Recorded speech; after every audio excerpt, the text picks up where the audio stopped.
ఢిల్లీలో జరిగిన జంతర్ మంతర్కి నిరసనగా అసలు దేశవ్యాప్తంగా ప్రపంచవ్యాప్తంగా కూడా నిరసనలు తెలుపుతున్న పరిస్థితి కనిపిస్తుంది. ఎక్కడ చూసినా కూడా విద్యార్థులకు న్యాయం జరగాలి, నీట్ పేపర్ లీకేజ్లో ఎవరికైతే అన్యాయం జరిగిందో వారందరికీ న్యాయం జరగాలి అనేసి చెప్పి ప్రస్తుతం మనతో పాటు టీఆర్ఎస్ విద్యార్థి సంఘాల నాయకులు ఉన్నారు. వారితో మాట్లాడదాం, అసలు తెలుసుకుందాం. అసలు చెప్పండి, అసలు విద్యార్థి సంఘాల నాయకులందరూ కలిసి దేశం మొత్తం ఏకమై ఇప్పుడు వాళ్ళకి మద్దతు తెలుపుతున్న పరిస్థితి కనిపిస్తుంది. అసలు ఏం కోరుకుంటున్నారు? భారతదేశ వ్యాప్తంగా ఉన్నటువంటి సమస్యల్ని పక్కదోవ పట్టించడంలో బీజేపీ పార్టీ కానీ నరేంద్ర మోడీ కానీ బాగా ఆరితేరిపోయారు. విద్యార్థులకు ఉద్యోగాలు లేకుండా ఇలా పరీక్షలలో మొత్తం కూడా లీకేజీలు ఇచ్చుకుంటూ 10 ఏళ్లలో ఏ పరీక్ష కూడా చక్కగా నిర్వహించలేనటువంటి కేంద్ర ప్రభుత్వం ఉంటే ఎంత ఊడితే ఎంత లక్షల కోట్ల మంది విద్యార్థులు వాళ్ళ జీవితాలతో చెలగాటమాడుతున్నారు. కేంద్రం నిర్వహించేటటువంటి పరీక్షలలోనే నీకు పారదర్శకత లేకపోతే రాష్ట్రాల మీద అజమాయిషీ ఏ విధంగా వస్తుంది అనేది విద్యార్థులు మొత్తం కూడా గలమెత్తుతున్నాం. మేము అడుగుతున్నాం, మీరు కూడా విద్యార్థి ఉద్యమాలు చేసి ఆర్ఎస్ఎస్లో పనిచేసి వాళ్ళు ఇక్కడ దాకా వచ్చారు. మరి అదే విద్యార్థి ఉద్యమాలు చేస్తున్నటువంటి వాళ్ళని మాత్రం తీవ్రవాదులుగా ఉగ్రవాదులుగా ముద్ర వేస్తూ పెద్ద పెద్ద చట్టాలు పెడుతుంది. దీన్ని భారతదేశ వ్యాప్తంగా ఉన్నటువంటి ప్రజా సంఘాలు కానీ విద్యార్థి సంఘాలు కానీ యావత్ ప్రజలు కూడా ఖండించాల్సినటువంటి సందర్భం వచ్చింది. వాళ్ళకి పోయే కాలం దగ్గర పడ్డది కాబట్టి ఒక కేంద్ర మంత్రి పదవి కోసం వందల వేల మంది విద్యార్థులని చంపుతూ కేసులు పెట్టిస్తూ ఇబ్బందికర పరిస్థితులు గురి చేస్తున్నారు. ఇవాళ తెలంగాణ రక్షణ సేన తరపున మేము చెప్పేది ఒక్కటే, బరాబర్ కూడా తక్షణమే రాజీనామా చేయాలా. ఒక్క విద్యార్థి నాయకుడు మీద కూడా ఒక కేసు పెట్టినా మేము సహించాం. మా మీద కూడా తెలంగాణ ఉద్యమాలు అట్లే కేసులు పెట్టారు, అయినా మేము తెలంగాణ రాష్ట్రాన్ని సాధించినాం. ఇప్పుడు ఏదైతే పోరాటం చేస్తున్నామో కొత్త జనరేషన్ కోసం మాకు 25 ఏళ్ళు ఉన్నప్పుడు మేము పోరాడినాం. ఇవాళ 25 ఏళ్ళు ఉన్న వాళ్ళ కోసం కూడా మళ్ళీ పోరాడతాం. మా అనుభవాన్ని వాళ్ళకి ధారపోస్తాం. కానీ విద్యార్థులకు ఎటువంటి అన్యాయం జరిగినా కానీ సహించే పరిస్థితి ఉండదు. తక్షణమే ధర్మేంద్ర ప్రసాద్ రాజీనామా చేయాలా. చాతగాని పక్షాన అవసరమైతే నరేంద్ర మోడీ కూడా రాజీనామా చేయాలా. మేము అడుగుతున్నాం, సాక్షాత్తు రామ మందిర నిర్మాణంలో జేబులలో సాక్షులలో పెట్టుకొని మీ పార్టీ నాయకులందరూ కూడా డబ్బులు దొబ్బిపోతే అవినీతి మీద మాట్లాడరు. మరి పక్క రాష్ట్రంలో పవన్ కళ్యాణ్ గారు కూడా హిందుత్వం మీద ఒకటే స్పీచ్లు ఇస్తూ నేను ప్రశ్నిస్తాడు. మరి రామ మందిరంలో జరిగినటువంటి అన్యాయాల మీద, అక్రమాల మీద, దొంగతనాల మీద ఎందుకు మాట్లాడరు? జేఎన్‌టూ విద్యార్థుల కాడి నుంచి, జేఎన్‌యూ విద్యార్థుల కాడి నుంచి ఢిల్లీ వ్యాప్తంగా పోరాడుతున్నటువంటి విద్యార్థులు ఒక అమ్మాయి కోమాలో పోయి చచ్చిపోతే కూడా మరి ప్రశ్నించే గొంతులు ఎందుకు మూగపోతాయని మేము అడుగుతున్నాం. ఎవరు ప్రశ్నించకపోయినా ఉస్మానియా యూనివర్సిటీ నేపథ్యానికి ప్రశ్నించే తత్వం ఉంది. ఢిల్లీ అయిన పోతాం, మా ప్రాణాలైన పరంగా పెడతాం. 100% న్యాయం చేసేంత వరకు కూడా ధర్మేంద్ర ప్రసాద్ రాజీనామా చేసేంత వరకు, బీజేపీ దిగేంత వరకు కూడా కొట్లాడుతాం మేము. మరోవైపు మోదీ గారు కూడా ప్రకటించడం జరిగింది, అసలు కూర్చొని మాట్లాడదామని చెప్పడం జరిగింది. ఫాస్ట్ ట్రాక్ కోర్టులు కూడా ఏర్పాటు చేస్తామనేసి చెప్పడం జరిగింది. మరి దీని ఎలా ఏం చేస్తారు మీరు? విద్యార్థులు అందరూ రోడ్ల మీద పడి చనిపోయిన తర్వాత మోడీ వచ్చి ఇప్పుడు చేసేది ఏముంది? మీరు చేయాల్సిన పని ఒకటే, నీటి పరీక్షను తక్షణమే రద్దు చేయండి.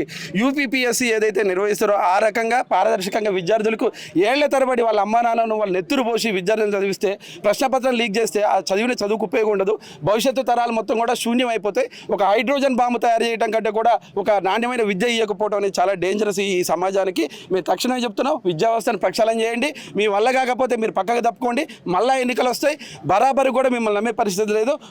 గోడీ మీడియా పెట్టుకుని ఏదో అడ్డదిడ్డంగా చేసి విద్యార్థులు నమ్మించే ప్రయత్నం చేయడానికి పాత రోజులు కాదు. ఇప్పుడు జనరేషన్ ఉంది. ప్రతి ఒక్క విద్యార్థి కూడా తమకున్నటువంటి నైపుణ్యంతో ప్రభుత్వాన్ని ప్రశ్నిస్తున్నటువంటి సందర్భం వచ్చింది. తక్షణమే మీ మూస ధోరణుల పాత ఆర్ఎస్ఎస్ నిక్కర విధానాన్ని మార్చుకొని ఇప్పుడు ఉన్నటువంటి విద్యార్థులకు ఏం చేయాలనే దాని మీద మీరు కనుక చేస్తేనే మీ ప్రభుత్వం కానీ మీ సంఘాలు కానీ మిగిలితేనే హెచ్చరిక జారీ చేస్తుంది.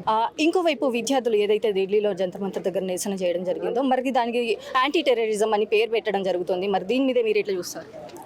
ఈ దేశంలో బీజేపీ ప్రభుత్వం తన యొక్క సొంత ఎజెండాను వాట్సాప్ యూనివర్సిటీ ద్వారా ప్రచారం చేసి మాట్లాడుతున్నటువంటి ప్రజాస్వామ్యటువంటి గొంతులపైన, లేదంటే ఈ దేశంలో ప్రజాస్వామ్యం పరిడవిల్లాలని చెప్పేసి మాట్లాడుతున్నటువంటి మిగతా రాజకీయ పక్షాలపైన, లేదంటే ఆ రాజకీయ పక్షాల్లో పనిచేస్తున్నటువంటి వ్యక్తులపైన యాంటీ నేషనల్ ముద్ర వేయడం కానీ, లేదంటే దేశద్రోహులను కానీ, కాంగ్రెస్ వాళ్ళు మాట్లాడితే కాంగ్రెస్ అని చెప్పేసి మాట్లాడడం కానీ, కమ్యూనిస్టులు మాట్లాడితే వీళ్ళంతా కూడా విదేశీ వస్తువులు చైనా కుక్కలని మాట్లాడడం కానీ, లేదంటే ఈ దేశంలో మొదటి నుంచి ప్రజా సమస్యలపైన పోరాటం చేసి వచ్చినటువంటి నాయకులు మాట్లాడితే వాళ్ళు యాంటీ నేషనల్గా, దేశద్రోహులుగా ముద్ర వేస్తూ వీళ్ళు మాత్రమే కేవలం దేశభక్తులుగా ప్రచారం చేసుకున్నటువంటి ఒక నేపథ్యాన్ని వాట్సాప్ యూనివర్సిటీ ద్వారా ఒక విషవృక్షాన్ని తయారు చేసినటువంటి బీజేపీ పార్టీ ఈ దేశంలో ప్రజా ఉద్యమాలపైన చిన్నచూపు చూస్తూ వారిని వివక్షకు గురి చేస్తూ ఇలాంటి దిగజారినటువంటి కామెంట్లు చేసేటువంటి సంస్కృతి అది కేవలం బీజేపీ ద్వారా వచ్చింది. నేడు ఈ దేశంలో భవిష్యత్తు అయినటువంటి, ఈ దేశానికి భవిష్యత్తు అయినటువంటి విద్యార్థుల పేరు పైన కూడా ఆ విధమైనటువంటి కుట్ర ఢిల్లీ కేంద్రంగా, భారతదేశంలో రాజధాని అయినటువంటి బీజేపీ కేంద్ర కార్యాలయం కేంద్రంగా ఈ కుట్ర జరుగుతుందని చెప్పేసి మేము భావిస్తూ ఉన్నాం. కాబట్టి ఇది ఈ దేశంలో బీజేపీ పార్టీకి కొత్త కాదు. దీన్ని ఎదుర్కోవాలంటే కంపల్సరీగా తప్పనిసరిగా ఒక బలమైనటువంటి ప్రజాస్వామ్య ఉద్యమ నిర్మాణం ద్వారా మాత్రమే సాధ్యమవుతుంది. ఆ ఉద్యమ నిర్మాణం, ఆ యొక్క శక్తి, ఆ యొక్క తెలివితేటలు, ఆ యొక్క చైతన్యం తెలంగాణ నేలకున్నది. తెలంగాణలో ఇట్లాంటి కుట్రలు కుతంత్రాలు పారవు. ఎన్నటికైనా బీజేపీ యొక్క కుట్రలను ఛేదించడంలో తెలంగాణ ముందుంటుందని చెప్పేసి కూడా మేము భావిస్తా ఉన్నాం. ఓవైపు విద్యార్థులంతా కలిసి ధర్మేంద్ర ప్రధాన్ రాజీనామా చేయాలి అనేసి చెప్పడం జరుగుతుంది. మరి బీజేపీ నాయకులు దీని మీద ఒక్కరు కూడా మాట్లాడని పరిస్థితి కనిపిస్తుంది. మరి ఎందుకు మాట్లాడట్లేదు అనేసి అంటారు?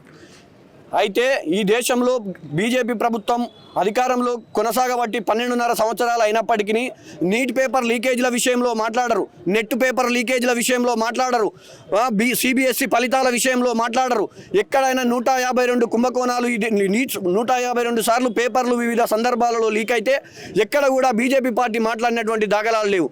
అంటే ఈ దేశంలో బీజేపీ పార్టీ తమ యొక్క రాష్ట్రాలలో అధికారంలోకి రావడానికి గాను, లేదంటే ఏ విధంగా ఇతర రాజకీయ పార్టీలను వేధిస్తూ ఉన్నదో ఆ యొక్క విధానాన్ని తమ యొక్క పబ్బం గడుపుకుని తమ యొక్క రాజకీయ మనుగడం కోసం కూడా కొనసాగిస్తూ ఉన్నదని చెప్పేసి మేము భావిస్తా ఉన్నాం. అందులో భాగంగానే విద్యార్థులపైన కూడా ఈ విధమైనటువంటి ప్రచారాన్ని కొనసాగిస్తూ ఉన్నారని చెప్పేసి కూడా భావిస్తా ఉన్నాం. ఫైనల్గా మీరు ఏం కోరుకుంటున్నారు అసలు గవర్నమెంట్? ఈ దేశంలో అకౌంటబిలిటీ, నైతిక బాధ్యత, సామాజిక బాధ్యత కలిగినటువంటి రాజకీయ పార్టీలు ఏవున్నా ఈరోజు ధర్మేంద్ర ప్రధాన్ రాజీనామాను డిమాండ్ చేస్తూ ఉన్నాయి. అదేవిధంగా ఒకవేళ నిజంగా అందులో ఎలాంటి స్కామ్ జరగకపోతే విచారణకు ఆదేశించమని భావిస్తూ ఉన్నాం. ఈ దేశంలో విచారణకు ఆదేశించకుండా ధర్మేంద్ర ప్రధాన్ రాజీనామాను ఎందుకు డిమాండ్ చేస్తూ ఉన్నామంటే కేంద్ర ప్రభుత్వ సంస్థలన్నీ కూడా ప్రభుత్వం యొక్క జేబు సంస్థలుగా మారినాయి. సామాజిక విశ్లేషణ కరువైంది. వాటిలో పక్షపాతం లేకుండా విచారణ చేయడం అనేది వారిలో మర్చిపోయినారు. కాబట్టి తక్షణమే నిష్పక్షపాతమైనటువంటి విచారణ జరగాలంటే వ్యవస్థలో కేంద్రీకృతమైనటువంటి వ్యక్తులు ఆ వ్యవస్థల్లోంచి తప్పుకోవాలని చెప్పేసి భావిస్తూ ఉన్నాం. కాబట్టి తక్షణమే ధర్మేంద్ర ప్రధాన్ రాజీనామా చేయాలి. ఆయన ఒకవేళ చేయకుండా విద్యార్థులపై నెపం వేస్తూ తమ యొక్క పబ్బం గడుపుకునే ప్రయత్నం ఉంటే ఈ ఘటనలకు అన్నిటికీ దాదాపు 152 పేపర్ లీకేజీలు, నీట్ పేపర్ లీకేజ్ అయితేనేమి, నెట్ పేపర్ లీకేజ్ అయితేనేమి, సిబిఎస్ఈ పేపర్ లీకేజ్ అయితేనేమి, వీటన్నిటికీ బాధ్యత వహిస్తూ ప్రధాని రాజీనామా చేయాల్సిందిగా డిమాండ్ చేస్తా ఉన్నాం. విద్యార్థులకు మద్దతుగా మీరు ఇక్కడ నిరసన చేయడం జరుగుతుంది. మరి విద్యార్థులకు మద్దతు ఎప్పటి వరకు ఇస్తారు మీరు? అసలు మీ పార్టీ తరఫు నుంచి వెళ్ళి అసలు విద్యార్థులకు న్యాయం జరిగే వరకు ఇలాగే పోరాడుతూ ఉంటారా? 100% పోరాడతామండి. నేను ఏమంటున్నా అంటే ఇది చిన్న పోరం డైపర్, ఈ డైపరే లీక్ అయితే లేదు, నీట్ పేపర్ ఎట్లా లీక్ అయిందని నేను అడుగుతున్నా. మొత్తం గవర్నమెంట్ని అడుగుతున్నా, రాష్ట్రాన్ని అడుగుతున్నా.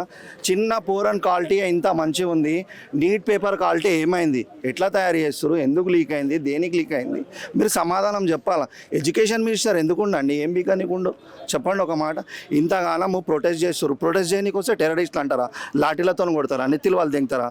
అరే వాళ్ళు రేపటి పౌరులు రేపటి దినం ఐఏఎస్లు ఐపీఎస్లు వాళ్ళ మీద కేసులు పెట్టి, తప్పుడు కేసులు పెట్టి లోపడేయడం ఎంతవరకు కరెక్ట్? ఇది నేను ఒకటే చెప్తున్నా అండి గవర్నమెంట్కి, ఒకవేళ ఎడ్యుకేషన్ మినిస్టర్కి రాజీనామా చేయకపోతే, ఇది ఇప్పుడు శాంపుల్ మాత్రమే చూపించినాం, మేము తెలంగాణ రాష్ట్ర రక్షణ సేనతో చెప్తున్నాం, మేము మొత్తం ఓవరాల్ తెలంగాణ మొత్తం జంతర్ మంతర్ దగ్గర ప్రొటెస్ట్ చేస్తాం.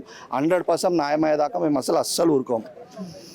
ఓవైపు అక్కడ నిరసనలు తెలుపుతున్నారు ఢిల్లీలో, మరి ఇంకో వైపు చూసుకున్నట్టయితే కనుక దేశవ్యాప్తంగా నిరసనలు తెలుపుతున్నారు. మాకు న్యాయం జరగాలి అనేసి చెప్తున్నారు. మరి దీని మీద మోడీ గారు ఇప్పటివరకు స్పందించలేదు. నిన్న వచ్చి మరి ఫాస్ట్ ట్రాక్ కోర్టులో ఏర్పాటు చేస్తామనేసి చెప్పడం జరుగుతుంది. మరి ఎట్లా చూడాలి అంటారు? ఆయనకి ఏమైపోయిందంటే ఇంతమంది పిల్లలకి దెబ్బలు తాకినా, లాఠీ చార్జీలు అయినా ఆయనకు చెల్లడం లేదు ఫస్ట్ ఆఫ్ ఆల్. ఎందుకంటే ఆయనకు కూడా పిల్లలు ఉంటే అర్థమవుతుండే ఆ బాధ ఏందో. కంటే తెలుస్తుంది ఒక పోరని, ఆ పోరనికి దెబ్బ తాకిన వాళ్ళ తల్లిదండ్రులకు తెలుసు బాధ, ఈయనకేం తెలుసా అండి? ఒక మాట చెప్తున్నా, ఇటు తల్లిదండ్రులు కూడా నిజంగానే బయటకు వచ్చి విద్యార్థులకు మద్దతు తెలుపుతున్నారు. మరి దేశవ్యాప్తంగా ఇంత చర్చ నడుస్తున్నప్పటికీ అసలు ఒక్క నాయకుడు కూడా మాట్లాడని పరిస్థితి ఏంటి అసలు? ఎందుకంటే వాళ్ళ పోస్టులు వాళ్ళు కాపాడుకోవాలా, మాట్లాడితే వాళ్ళ గవర్నమెంట్కి అగెనిస్ట్ అవుతారు, మోడీ ఏమని చేస్తాడని వాళ్ళ పోస్టులు వాళ్ళు కాపాడుకొని చేస్తారు. నేను ఒకటే చెప్తున్నా గవర్నమెంట్కి, ఒకవేళ ఎడ్యుకేషన్ మినిస్టర్కి రాజీనామా చేయకపోతే మాత్రం అస్సలు మంచిగా ఉండదు. దీనికంటే భారీ ఎత్తున ప్రొటెస్ట్ చేస్తాం.